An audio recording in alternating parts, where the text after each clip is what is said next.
Welcome back to Byron Bay Alive TV. Jason Zalu here. Today's a very special day. It's our first installment of a great segment. We're going to be going all around the Byron Bay region and showcasing recording studios. Now, there are many in the nooks and crannies of the Shire. Today, we're here in Mullumbimby with Jan Mix Artist Studio. And we're going to have a little interview and pan around at the studio, and we'll go from there. So let's come and meet Jan. Let's do it.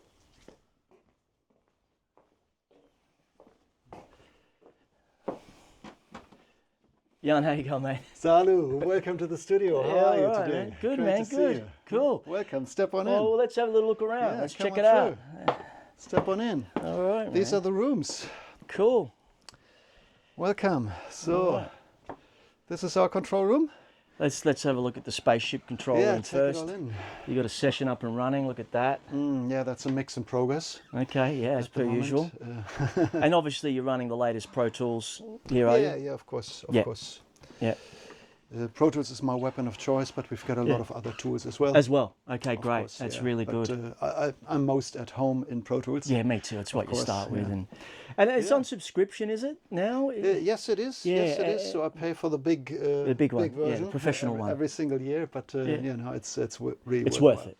So yeah, we've got that large-scale analog console, 36 Beautiful. inline channels, Nice. analog goodness, so to speak. Awesome. And, yeah, we don't actually always need 36 inputs at the same Sure, time, but since we have so many live rooms, Exactly. we actually have close to we've got close to 48 inputs across all the different live rooms. So shall we maybe have a look in the Yeah, big let's room just first? go around here first. Just That have a little side. look. Good. So All let's right. just spin around. So we've got two different live rooms on that side, the medium size and the small one. Let's go and have a look in there. And Let's check it out. what's really special is that they are really well built. So they were all built by John Sayers, who's probably John Say, one he was a professional Yes, audio design yes, one of the studio best- guy, right? One of the best studio designers in right. the world, one Yeah. of the most renowned ones. And coincidentally, he was actually a local of the area. He was. And he was, designed yeah. and built the studio, so none of the walls are parallel, Yeah. acoustically treated. Okay. It's pretty much the best acoustics one can possibly Which wish is for. very important when you're especially recording live Yeah. drums. That's right. And you're on the vocal booth. Let's just pan around and have a look at the vocal booth there, so just people can check out all the different spaces. That's So right. That's the vocal we've got booth. the vocal room so- in there. Yeah, what really works well is to set up a band across all the rooms, and there's Sure. line of sight in every direction. Very important. So you can always see the other Yeah, musicians. so you're in here and and you're work with going, each yeah, yeah, other's yeah, you can see cues. through, which is just maybe pan around and have a look at that. Yeah, which is very important because, you know, if you're a band and you're really tight, Yeah. it's really good to record, which used to happen back in the day a lot, back in the olden Exactly. days of the 70s and 60s, where the band is doing the bed tracks live. Exactly. So- And I guess that's the core of our studio, no? So we really like Okay, to let's go through record here. music in the spirit of the old classical albums, where just a bunch And you of really great encourage that musicians. with artists Yes. if they're Yes. tight with a good band. Yes, yeah, okay. absolutely, Yeah. absolutely. No? Yeah. So this is our large live Yeah, room, this the is a first decent one. size. As you can have a look around here, you could. This is interesting. I mean, you know, the separation's great, but I remember talking to you ages ago. You know, if you get, you know, 'cause a lot of people are doing live to video, you could have a whole band in here Yeah, that's right. and that's record it live to video. Are you still got your video? Right. It's right there. Okay, so you still got that that's set up. option. We've got some lights. It's basic video stuff. Yeah. But yeah, people use it a lot. Yeah.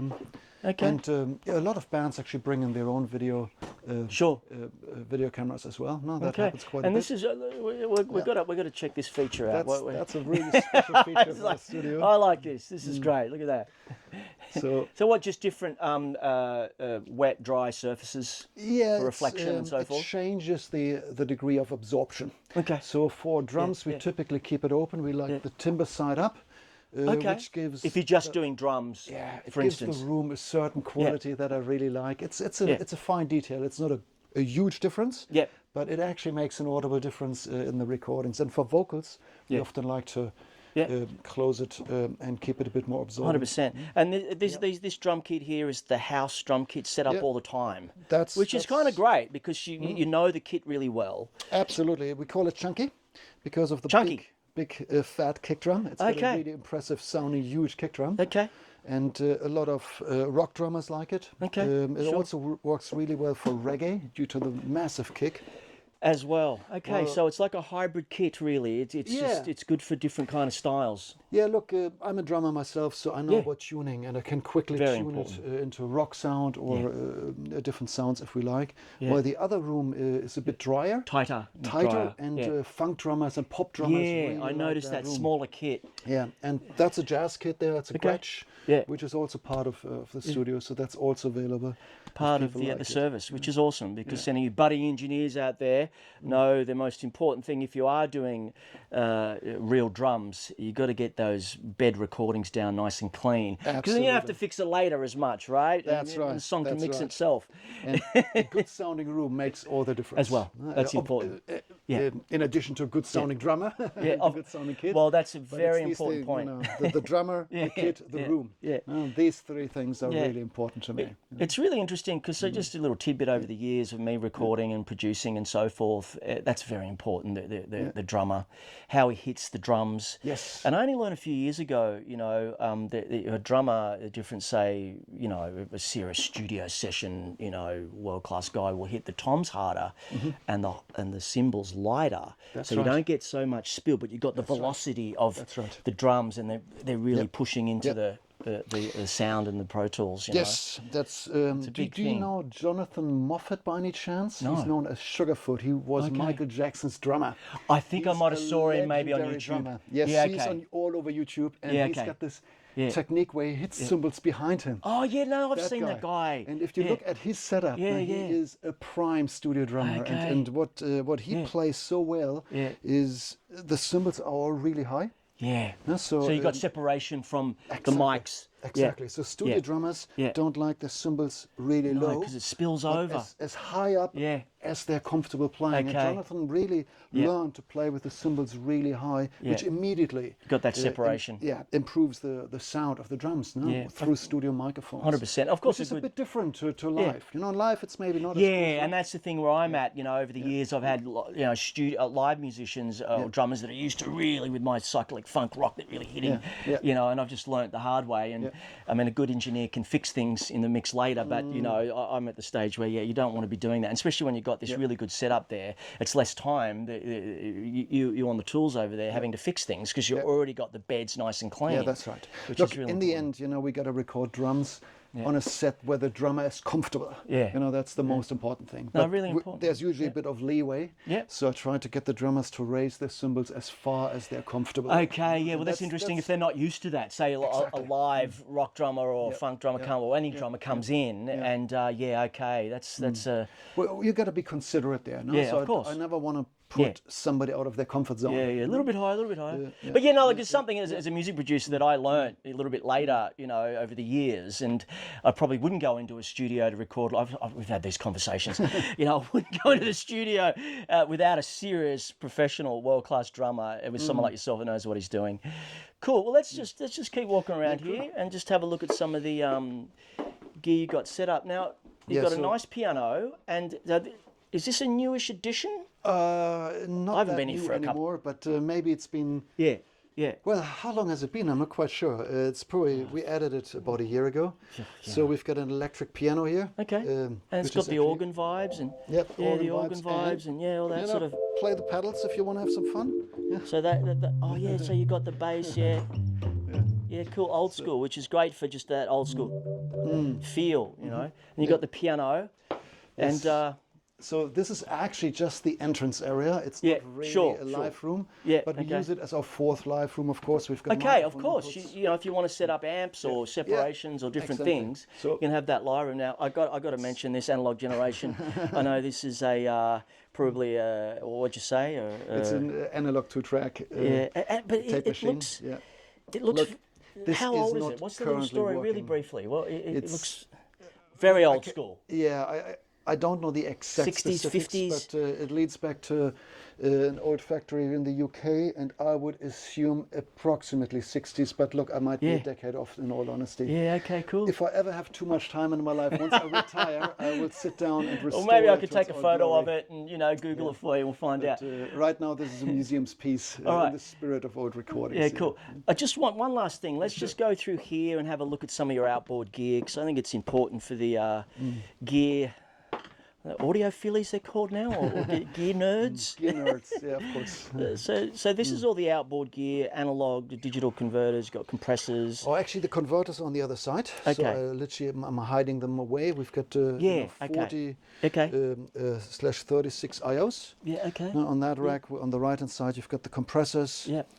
So we've got a couple of VCA compressors on the top. Yeah. My pride and joy Okay. is that Focusrite Red, Yeah. which is cost me an arm and a leg, and I just Sure. got it also completely recapped, Okay. which cost me over $1,000. Yeah, as Just you do. the service. Yeah. But it's pretty much, sounding as good as it possibly can, or as good as it ever has, I guess. Fair enough. I mean, you and gotta that gets a maintain lot the of gear. use here. No, that gets a lot of use. Yeah, And is that a Neve or a Neve? yeah, that's a Neve clone. Yeah. Beautiful. And would you uh, use that for tracking, say, bass, or not what- particularly generally, often. what would you Prefer use that for? Sometimes for backing vocals. okay, Yeah, It okay. depends. Yeah. Sometimes it sounds good on electric guitars. as well? Yeah. Okay. But Yeah. look, in all honesty, I trust my intuition a lot. Yeah, And as I you just do. patch it in. As you and do. Sometimes your I know ears. that I've got a certain sound, and that Yeah. compressor just isn't it, and I patch to Yeah. the next one quickly. Yeah, boom. And once it connects in my mind, Yeah. once my ears Yeah. love it, I just Yeah. stick with this and don't Yeah. don't Cool. second guess myself. Cool. Okay, then. So That's, my approach with compression is very intuitive. yeah, cool. And you got that. That's a key. Just to wrap up, we'll wrap up this section. So that keyboard is. Let's just have a little look at this. Yeah. So that's the. That's a MIDI keyboard for. And that can be plugged in. Say if an artist wants to come in and got all their software with all their keyboard sounds, they plug that in. Yep, that's and possible. It's there all the Obviously, time. we have all the software here in the studio as well. Yep. So when people play organs or piano, they typically go to our live room and Sure. play them. But sometimes they want string Synthesizers. or pads Yeah, or yeah, yeah, modern yeah. sounds, Yeah. and then we can just turn on the MIDI keyboard and play any of the sounds that. And the Arturia, is it called? Yeah, it's an Arturia. It's 88 keys. It's Yeah. semi-weighted. We've got a sustain pedal for so it should tick all the boxes. Yeah, I've for actually all got the the keyboard software players. bundle of that. Yeah, and it's it's very got good. everything. It's It's got exactly, every exactly. It's got keyboard, a broad everything you range. need. Yeah. Exactly. Cool. And yeah, look, when it comes to software, there's very few limits these days. Of Yeah. course, we've got Logic and we've got Ableton. Which Okay, has oh, its so you own got all that humongous too there band. as well. Great. But to be honest, most of our clients, they like to do it themselves rather Sure. than they like to actually play the piano. Yeah. Yeah, the It's- feel. No, it's very rare that we have somebody playing drums on that Yeah, of keyboard, course, for of example, course. or bass. Yeah. No, they typically bring in their own instruments, but Cool. it's here. It's here. So All right. whenever the inspiration hits, Yeah. there's a possibility to do it. All right. Well, let's wrap up this section and yeah, we'll go to the interview. All right, let's do it. Sounds Cool. good. All right. Thanks, Zalu.